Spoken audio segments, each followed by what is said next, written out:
The reading I have chosen for you today is chosen from the book, the Silver Birch Anthology. And there are teachings inside, of course, from Silver Birch. And the chapter is the Infallible Law. The Great Spirit is infinite, and you are parts of the Great Spirit. If you have perfect faith and live your lives right, then you are able to participate in the bounty of the Great Spirit. If every person in your world had perfect faith, then he would receive. If a person were hungry and yet had perfect faith, then he would receive the answer.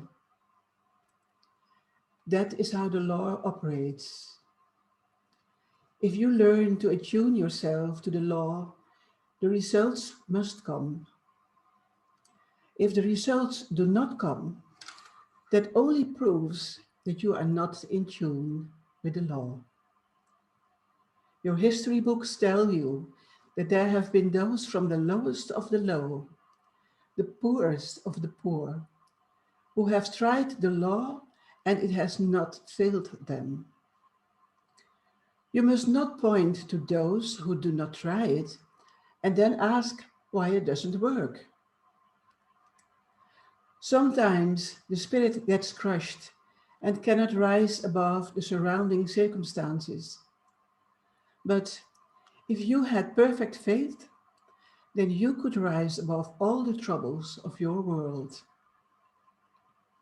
You would turn your faces to the sun, which is but an emblem of the Great Spirit, and say,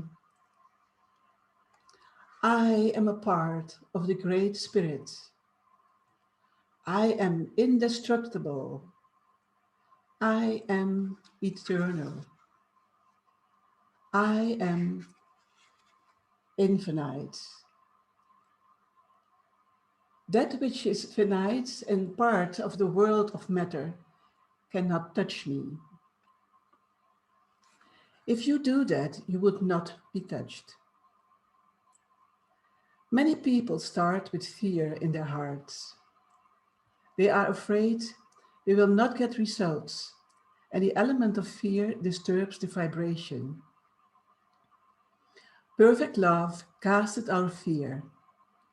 Seek ye first the kingdom of God and his righteousness, and all these things shall be added unto you. That was taught to you many years ago by one who knew the law. He showed that when he put it into operation, the results were always forthcoming. If you allow the law to function, then the results must come. I will tell you another law. There is nothing you can have in the world of matter without you pay the price. The price of mediumship is increased sensitiveness. You cannot accumulate wealth without paying the price, because if you do that and forget the duties of your own spirit, then you may be rich in the goods of your world, but you will be very poor in my world. You have the greatest riches within yourselves. You are part of the Great Spirit. There are no riches or fortunes in your world that can be compared with that. We seek to teach you to explore your own gold mines, to reveal the diamonds of the Spirit that are within the clay of your names, of your own natures. May you all learn to respond to vibrations of the highest plane of spirit. May you all realize that you are never alone, but always encompassed around and about by a host of those who love you, who seek to guard and guide you and to help and inspire you. And may you, as you unfold your own spirits, realize that you are being drawn closer to the greatest spirit of all, becoming more in unison with his law.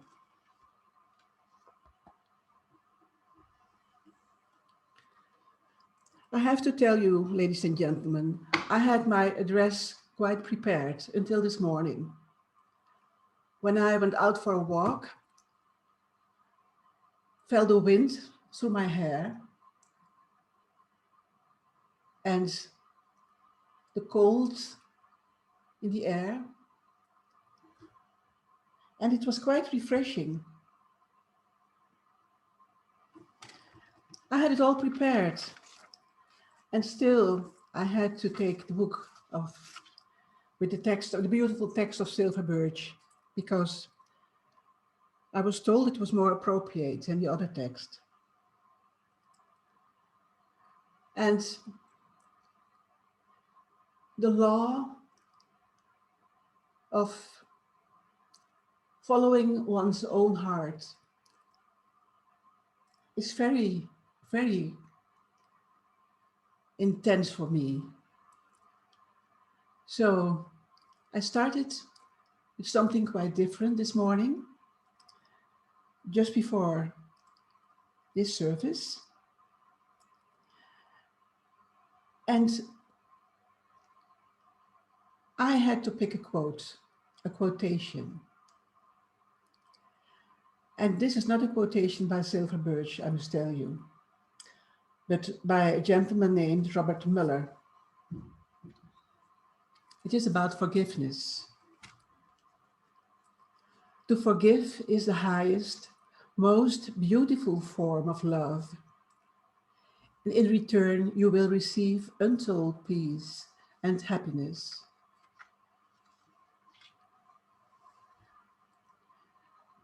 Going back some time, I need to share an experience with you. It was my experience, but it was repeated by somebody else in one of my classes. One of my classes on meditating. After the meditation class these days, with those who want to stay, I enter into a higher state of consciousness. People are quite relaxed,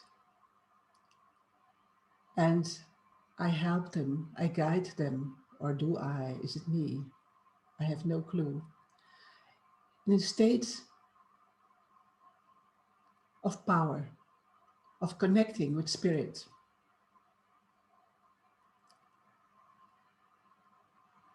Just for a couple of minutes. And what happened today was that one of the members was quite excited and a bit at a loss, because during this sitting in the power, they are invited to send out love, to send out healing to those that they know, to those that they do not know but have heard of, to situations, and an invitation to share their love. And this lady was shocked. She was so into that power that what happened is that she saw several faces of people that she just did not want to see, that she just didn't want to encounter anymore. No way. But there they were. And she was shocked and didn't know why it had happened. And I felt for her with my whole heart and soul. And I said to her, do you know what just happened? In your stillness, in your contact with your own higher power, you opened up your heart so completely that these faces have come to you to be healed, not just them, but you, by opening up your heart. You know, your heart has been unlocked because you were not asking for them. You were not asking for this experience, but it has come to you. And you will find the reason that this happened today. Isn't this beautiful? This state of forgiveness. Not, I mean, you don't have to be holier than God or holier than the other person.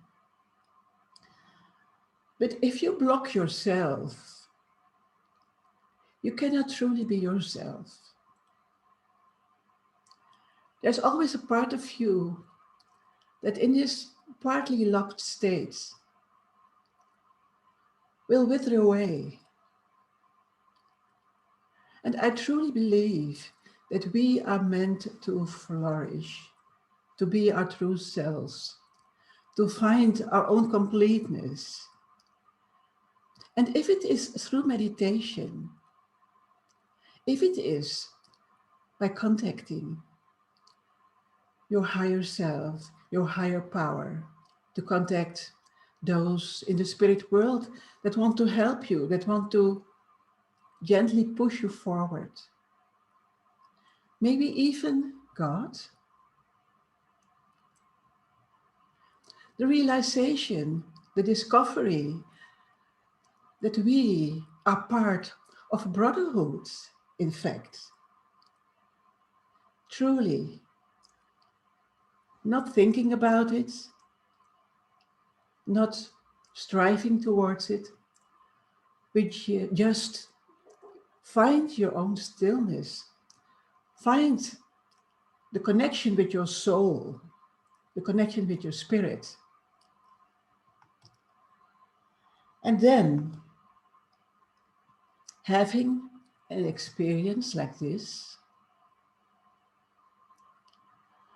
it is priceless. It's a gift. It is your heart unfolding. And I haven't told her that her gift had been my gift as well. One of the reasons that I'm sitting here today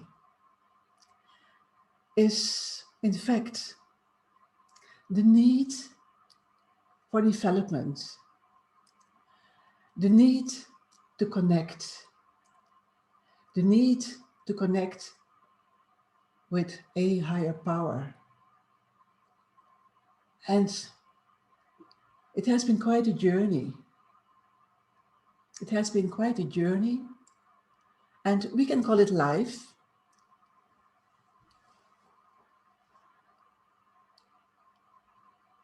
But in fact, discovering those 7 principles for myself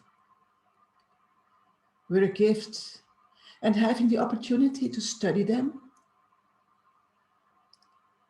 to get some reaction about my perception of them, that is something that is so important for me to share with you, with all of you.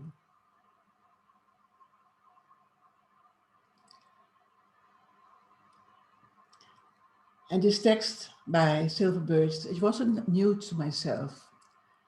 A couple of years ago, I found it. And those words said, communicated, I should say, by Birch, have become my mantra. They were my mantra for months, for years probably. But I had forgotten them until this morning. I am a part of the Great Spirits. I am indestructible. I am eternal. I am infinite. That which is finite and part of the world of matter cannot touch me. It truly cannot. And of course, the situation of being in despair for what reason whatsoever is a human situation that we all encounter. But for some reason, today, this morning, I needed to share these words with you. There may be souls in this sanctuary that are in great need, that are in despair. And accept this gift from God, from the brotherhood of man, which is all around us. You are not alone. You are never alone. Find your stillness. Find your stillness in your despair. Know it is there. Know there are souls waiting for you, reaching out to you just this moment, to support you, to guide you wherever you need to go. And the greatest gift of all is forgiveness. Forgiveness of yourself first.